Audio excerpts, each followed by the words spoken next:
হাজারদুয়ারি। আমরা সবাই জানি হাজারটি দরজা আছে, তার জন্য নামটি রাখা হয়েছিল হাজারদুয়ারি।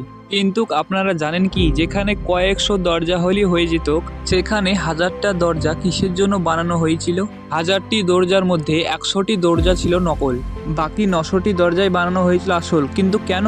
আর সবচেয়ে গুরুত্বপূর্ণ, এই বিল্ডিংটিকে 1824 সালে, মানে আজ থেকে 200 বছরও আগে, প্রচুর টাকা খরচা করে ঠিক কী কাজের জন্য তৈরি করা হয়েছিল।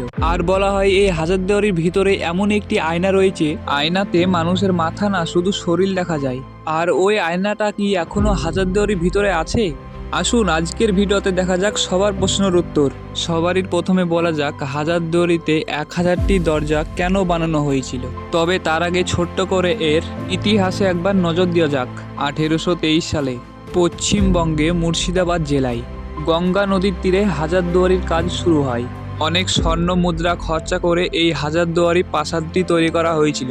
বেশিরভাগ লোক মনে করেন এই হাজারদুয়ারিটি নবাব সিরাজউদ্দৌলা বানিয়েছিলেন। তবে এই কথাটি একেবারে ভুল। সিরাজউদ্দৌলার মৃত্যুর 72 বছর পরে তৈরি করা হয়েছিল এই হাজারদুয়ারিটাকে। 1829 সালে নবাব হুমায়ুন শাহ হাজারদুয়ারি তৈরি করে। আসলে সিরাজউদ্দৌলার প্রাসাদের নাম ছিল হিরাজিল প্রাসাদ, যেটা ঠিক হাজারদুয়ারির বিপরীত গঙ্গার উপারে ছিল। কিন্তু বর্তমানে এখন তার কোনো অস্তিত্বই নেই। গঙ্গা নদীর ভাঙনের সাথে সেটাও ঠিক গঙ্গা নদীতে এখন তলিয়ে গেছে। তবে হাজারদুয়ারিতে 1000টি দরজা এবং হাজারদুয়ারি নামটি রাখার পিছনে সিরাজউদ্দৌলাই মেন কারণ।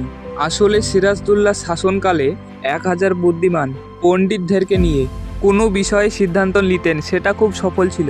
সেই কারণে তারপরে এই দরবারির নাম হয়ে গেছিল হাজার দরবারি। পরে এই হাজার দরবারি থেকে অনুপ্রাণিত হয়ে নবাব হুমায়ুন শাহ এরকম একটি প্রাসাদ তৈরি করার কথা ভেবেছিলেন। এই কারণেই এটার 1000টি দরজা, আর এটার নাম হলো হাজারদুয়ারি। হাজারদুয়ারিটি মোট 3 তলা বানানো হয়েছিল। একদম নিচের তলায় ছিল তার অফিস এবং তার গাড়ি রাখার জায়গা। দ্বিতীয় তলায় ছিল আদালত, মানে দরবার। এই দরবারেই চলত নবাবের বিচার সভা। একদম উপরতলায় ছিল নবাব এবং তার বেগমদের থাকার ঘর। এবার আসুন তাহলে কথা বলা যাক 100টি দরজা কেন নকল বানানো হয়েছিল। দেওয়ালের ওপর তৈরি করা নকল দরজার নকশা দেখে কোনোভাবেই বোঝার উপায় নেই যে তা নকল। দূর থেকে দেখে সেগুলো আসল তাই মনে হবে। এমনটি 2টি কারণে করা হয়েছিল।